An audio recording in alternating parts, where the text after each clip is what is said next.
What if the freedom to work from anywhere wasn't just an unrealistic dream, but a lifestyle that anyone can build one piece at a time? Making money online is getting more and more popular, but the truth is most people have no idea where to begin, or maybe even more important, how to make it last. My husband and I have been traveling the world for over 5 years, and I'm gonna share all of the mistakes, the insights, the learning that made this all possible. Now, before anything, you have to change the way you see freedom, because the majority of people already have their own lives pretty much laid out for them, and they kind of know what to expect. You go to college, you marry, you get a job, you get promotions, you have kids. But when you become a digital nomad, you are going to face decisions that you've never had to make before. Things like, how do I stay productive without a boss hovering over my shoulder? Or how can I actually build a sustainable and healthy routine if I'm traveling all the time, constantly waking up in a different city? So the truth is that this lifestyle is going to demand more flexibility and ownership from you than you would if you stayed at home, but you're going to get something far more valuable, which is the ability of designing your own life on your own terms and at your own pace. And part of that design is choosing how you're going to move through the world. This lifestyle of freedom needs a rhythm, because without one, you're not really a digital nomad. You're on an extended vacation, and this way you are going to burn out fast. So there are different ways that you can choose your travel rhythm. There is fast travel, which is when you are changing locations every week or two. And yes, this is a very thrilling type of travel, a lot of adventure, but it can also be super exhausting. So the other option is slow travel. And that is when you stay in the same location for like a month or two, or longer if you want to, of course. But this way, you are able to really settle in and work more consistently. You can really connect with locals and truly find a healthier routine, something way more sustainable for you to be able to be a digital nomad for years. This model is what really saved us from burnout. Or you can also go seasonal. That's when you work part of the year, and then the remaining of the year you get to travel, and you're not really worried about making money during that time. So this is a great model if you are a family, if you are a teacher, or entrepreneurs, people in sales, things like that. Now, the best part is that you don't have to choose just one style. We have actually done all of them at different times. So the key here really is for you to choose what works best for you right now, and you can adjust as it goes. But choosing your travel rhythm means absolutely nothing if you don't have the online income stream to sustain your life. The good news is that there are so many different ways to make money online today. A lot of people start with remote work, and if you already have a job that you enjoy, you can even talk to your boss right now to see if they will let you go remote. But if not, there are tons of new remote work positions.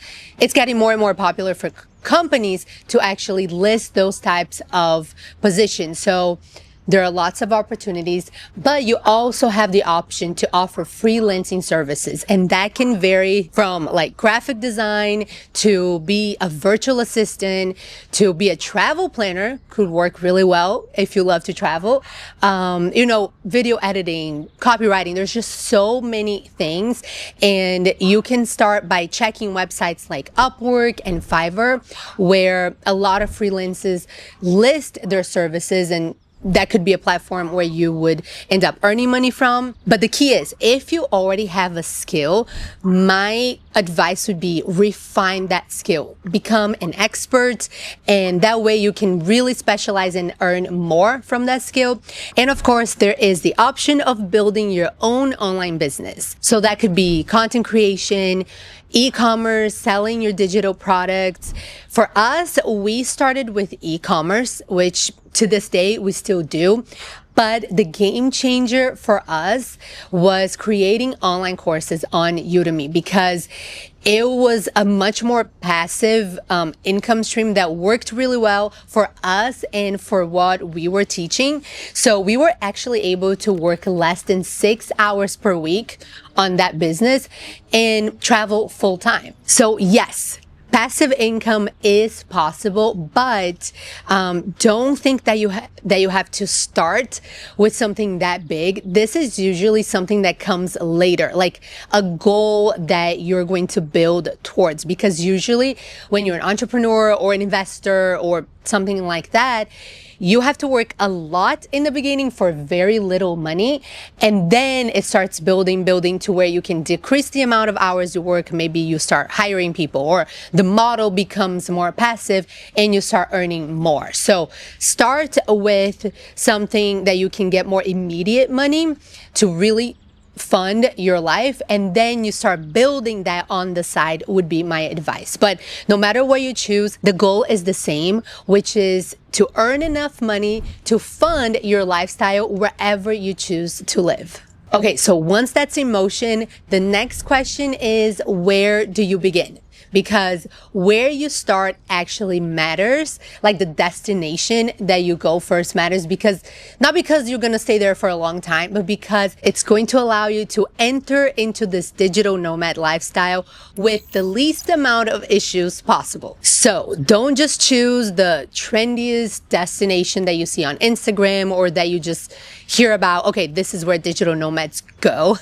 Start with your budget. So think about and research places that you can actually afford to live, and live well to where you're not so stressed out about making money.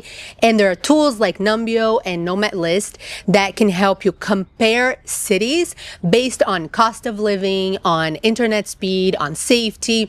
And if you don't want to pay for those tools, you can also use our own cost of living calculator. But aside from budget, you also need to think about your personal needs and wants, of course. Like if you hate the cold, like I do, it's probably best to not start with Iceland or, like Northern Europe. If you want walkability, if you don't really want to have to rent a car or depend on other types of transportation, you can choose a city that's built for that. Or, for example, if you want to make sure that you're not going to be lonely, you're going to find friends in a good digital nomad community, then places like Southeast Asia or South America have really great digital nomad hubs, people that are super welcoming. Not that the other places aren't, but like I said, some places are more than others, and if that's important to you, it might be wiser for you to start in places like that. And definitely don't forget visas, because each country has different rules. You can use websites such as Sherpa that's going to show you exactly how long you're allowed to stay, if you need certain types of visas. And you definitely should look into digital nomad visas as well, because there are so many countries that now are allowing you to stay like a year or more legally as a digital nomad. But something I would say is really important is to not overcommit or over stress about your first destination, because so many people get obsessed and anxious about finding this perfect first place, where it doesn't have to be perfect. It probably won't be perfect, but it will be a great first step. So once you have all of that in order, it's time to deal with your real life. So start with your stuff. Decide if you're going to sell it, store it, or donate it. We have actually been able to make over $10,000 selling our own things before we left, and that gave us a boost into our new life. So highly recommend selling. So many people who decided to store it because they thought they were going to miss it or want it back ended up regretting, especially if they had to pay for storage. Now, you also want to make sure that you are canceling all of the unnecessary subscriptions and dealing and handling all of the banking situation. You don't want to figure out banking issues when you're abroad. So make sure that you have an international friendly credit card and that you also have some savings, I would suggest 3 to 6 months worth of living expenses. That would be ideal. And of course, pack intentionally. You are not going to need your entire wardrobe. You're probably going to be wearing the same outfits for days, and that's okay. You're going to realize you don't need all of that stuff. So focus on layers, versatility, and also items that are going to make your work more productive and more comfortable. So for example, a laptop stand or noise canceling headphones. Also, don't forget to make digital copies of your key documents. And to make this all easier, our packing list has got you covered. We have included all of the items, the gear, tools, and tips that we swear by. All right, so you got to packing, but this is only half of the challenge because this is where most people fall off. They go to their first destination, they become digital nomads, but they don't stay that way. And that's usually because of 3 areas that they don't really pay much attention to. Number 1 is community.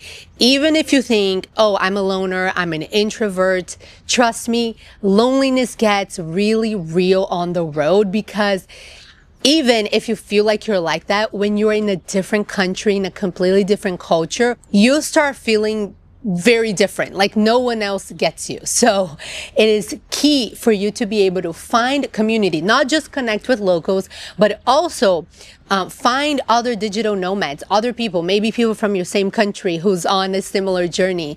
You can find people through Facebook groups or attend meetups, go to websites like Nomad List, for example, where they're hosting meetups for digital nomads. There are tons of different ways for you to connect, and I would encourage you to step out of your comfort zone and do that, because it's going to make such a difference and you're going to enjoy your digital nomad life so much more. Next, of course, is productivity, because just because you can work from anywhere, it doesn't mean that you're gonna want to. So you're definitely gonna have to be disciplined about this. And my advice would be to set work hours. Block your work hours just like you would on a regular basis. Even though you can work anytime, or you have the flexibility of just wake up and work, you need to make sure you can get your work done so there's no stress with your income. And what we like to do is always make sure that our Airbnbs are set up for good work. So many times we prefer to invest more in Airbnbs that will have a good work setup and pay for better Airbnbs with faster Wi-Fi, or even to upgrade the Airbnb Wi-Fi, than to have to rely on co-working spaces and cafes. But if you prefer that, make sure you do research beforehand that you know you're going to have good options. And then there's health, because this lifestyle is not a vacation where we usually tend to let things go.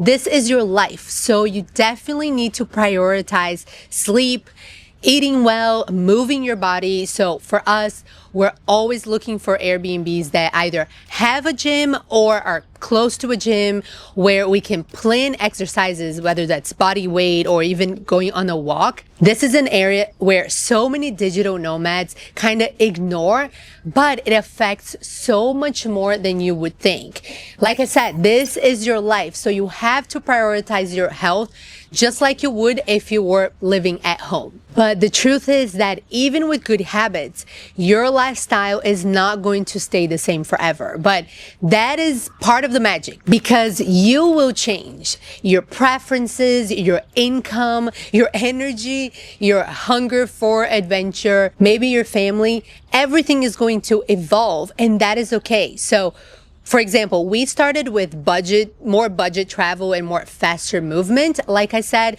but then we realized we wanted to go slower. Maybe at some point you start having kids, or you really want to establish some roots, and then you transition into seasonal nomading. That is okay, because there's not just one way to be a digital nomad. There's not a rule you need to follow. The goal here is to design your life just as you want to, with freedom, with flexibility, and keep redesigning it as you grow. And to make that easier for you, we created the No Limit Nomads course, your step-by-step guide, detailed tutorials and tips on how you can pick your first destination, earn remotely, build a community, and created the sustainable nomad lifestyle that we were talking about. I'll see you inside.